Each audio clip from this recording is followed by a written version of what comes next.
Le Zoom Info avec notre invitée Nathalie Elal. Bonjour Nathalie. Bonjour. Vous êtes journaliste gastronomique et auteur de l'ouvrage Le Goût de Paris et de la région en Ile-de-France, distingué par le Grand Prix du jury, le Grand Prix Rungis des gourmets, il y a quelques jours seulement. Il y a 15 jours, oui, aux éditions Hachette. Récompensé. Alors, nous souhaitions vous inviter ce matin Nathalie pour prendre un peu de recul finalement sur cet éternel recommencement que constitue le traditionnel repas du réveillon de Noël. Alors, je ne vais pas vous jouer l'anticonformiste à deux balles, mais en fait, pourquoi on mange toujours à peu près la même chose à Noël, Nathalie ? Parce que c'est un rite, en fait. C'est l'idée de retrouver à date fixe, donc une fois par an, un menu qui rappelle l'enfance, la tradition, et qui donc est réconfortant. Et surtout dans des périodes troublées comme celles que nous vivons, eh bien, c'est quelque chose d'assez rassurant pour les gens de retrouver ça.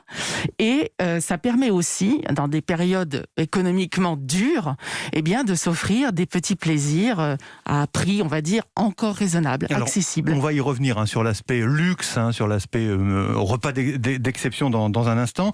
Mais si je vous dis qu'il y a un menu type, vous allez me dire oui mais non. Allez, le foie gras, le saumon, la dinde, la bûche, tout ça, ça vient d'où ? Les fruits de mer et les coquillages, évidemment. Les huîtres. Et les huîtres, oui, c'est ça, ouais. Alors, tout ça a des origines très différentes dans l'histoire. Bon, on peut dire que déjà, avant la dinde, qu'on doit aux conquistadors et à Christophe Colomb, parce que je vous rappelle que Christophe Colomb, croyant découvrir l'Inde, débarque en Amérique et il découvre ce volatile.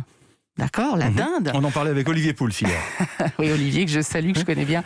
Donc la dinde, en fait, c'est la poule d'Inde. C'est comme ça qu'elle a été surnommée.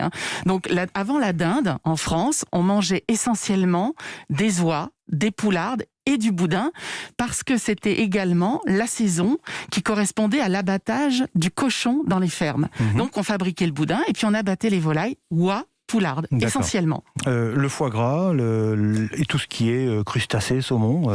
Alors le foie gras, on le doit essentiellement aux Juifs d'Europe centrale.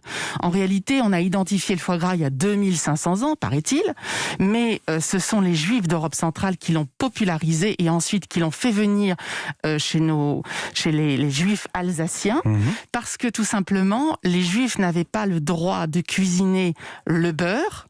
L'huile d'olive était inconnue ou presque. Évidemment, en Alsace, oui. Le saindoux, c'était pas possible. Donc, on cuisinait la graisse d'oie. Et c'est comme ça que le foie gras est arrivé en Alsace et ensuite a été popularisé, s'est répandu. Alors, c'était du foie gras d'oie, bien évidemment. Et ensuite, ça s'est répandu aussi.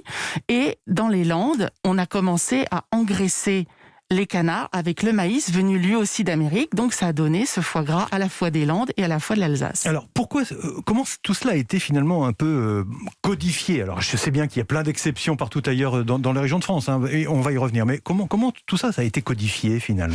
Si je peux me permettre le terme. Enfin, justement, je ne sais pas si on peut parler de codification. Ouais. Je dirais que c'est surtout peut-être au 19e siècle qu'on a commencé à instaurer, fin 19e siècle, plutôt belle époque, qu'on a commencé à instaurer ce menu type avec cette sorte de trilogie ou quadrilogie dont vous parliez tout à l'heure, foie gras, huîtres.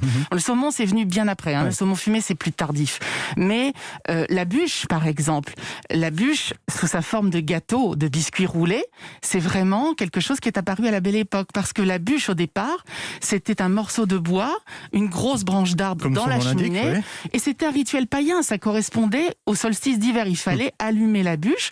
On faisait consumer cette bûche et ça amenait, paraît-il, la prospérité dans le foyer. Ensuite, petit à petit, est arrivé donc ce fameux biscuit roulé. On dit qu'elle a été inventée en 1898-99 par un pâtissier, un grand glacier pâtissier de la belle époque, et c'est devenu une institution, ce qu'on connaît aujourd'hui. C'est d'ailleurs ce qui reste très très ancré dans toutes les familles, même celles où on se dispute à propos du foie gras et autres. Ce respect de la tradition, vous disiez tout à l'heure, ça a quelque chose de réconfortant, c'est un repère qui rassure tous les ans. Je pense que pour beaucoup de gens, c'est une réassurance, c'est confortable, c'est de se dire, voilà, on va se retrouver, c'est la convivialité au sens propre, c'est la réunion familiale, et on va s'accorder ce petit passage obligé à la tradition, même pour ceux qui ne sont pas vraiment des fanatiques de la tradition, on peut se permettre de partager ce type de repas, parce que on sacrifie ça une fois par an, puis après tout, ce sont des mets d'exception, ce sont des choses généralement assez chères, donc on en profite une fois par an. Des mets d'exception, il y a cet aspect effectivement luxe, entre guillemets, parce qu'on cuisine, on achète des produits, effectivement des produits d'exception. Est-ce que c'est important aussi de faire soi-même le repas de réveillon? Est-ce que ça donne du sens à l'accueil que l'on peut réserver, que l'on peut organiser autour d'une table pour la famille et les amis? Je vais peut-être vous décevoir, mais je pense qu'il y a un énorme fantasme autour de la cuisine, parce que je crois qu'on n'a jamais autant parlé de cuisine dans les médias, et on n'a jamais autant vendu et publié de livres de cuisine, et en même temps, je pense qu'il n'y a jamais eu autant de gens qui déclarent ne pas vouloir se prendre la tête et dire, voilà, moi je vais acheter chez telle ou telle marque bien connue de surgelé tout mon repas pour faire les choses rapidement. On va appeler Marion Gauthier, qui est chez Bruno Josselin, un grand traiteur parisien. Est-ce que vous n'entendez, Marion Gauthier? Oui, très bien, très bien. Vous étiez en direct dans le journal de 8h. On disait tout à l'heure avec Nathalie que finalement, il y a beaucoup de gens qui font leurs courses au dernier moment. Vous avez constaté ça aussi là où vous êtes, des gens qui viennent acheter finalement des produits un peu d'exception, des produits de luxe. C'est l'ambiance que vous constatez? Oui, c'est ça. Les premiers clients sont arrivés à 8h, l'air affairé, les deux mains sur le cabas déjà prêts à être grand ouverts. Ils se sont penchés sur la vitrine multicolore, un peu à la recherche d'inspiration. Ils avaient vraiment l'air concentrés. Ils ont hésité entre le boudin blanc, les tartares d'avocat, les plats de truffes. Le traiteur me disait il y a moins de commandes cette année, mais il s'attend à plus d'achats en boutique, des retardataires justement, qui ont jusqu'à 20h pour acheter de quoi dresser leur table. Moi, j'étais assise tout à l'heure entre un monticule de foie gras et un champ d'escargots au beurre. Je peux vous dire que ça fait un drôle d'effet dès 8h du matin, mais ça donne des idées. Ça vous donne peut-être à vous des idées aussi, Marion. Tout à fait. La confection, Nathalie, de menus types à base de produits de luxe, cet attachement, entre guillemets, au repas d'exception, c'est une spécificité bien française? Je pense que dans toute l'Europe, même dans le monde entier, enfin dans certains pays très occidentalisés, on va dire, on aime profiter de ces mets d'exception. Je sais que dans les pays anglo-saxons, évidemment, on va retrouver des choses communes à tout ça. Hein. C'est une sorte de socle commun pour fêter Noël. Mais la préparation des repas, effectivement, ça évolue beaucoup parce que les gens n'ont pas forcément ce temps à consacrer.